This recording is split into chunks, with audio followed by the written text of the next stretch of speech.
दरम्यान पालकमंत्रीपद बदलल्यानं खड्डे भरून निघणार आहेत का असा सवाल संजय राऊत यांनी विचारलाय।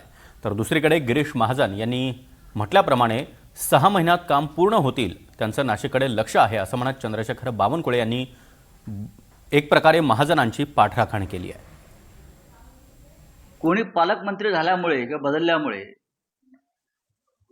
नाशिककरांच्या जीवनातले खड्डे दूर होणार असतील तर राज्याच्या मुख्यमंत्र्यांनी विचार करावा। सध्या नाशिकची जबाबदारी भाजपच्या चंपतरायकडे आहे, त्याच्यामुळे हे खड्डे वाढतात, भ्रष्टाचार वाढतो, हे खरं आहे।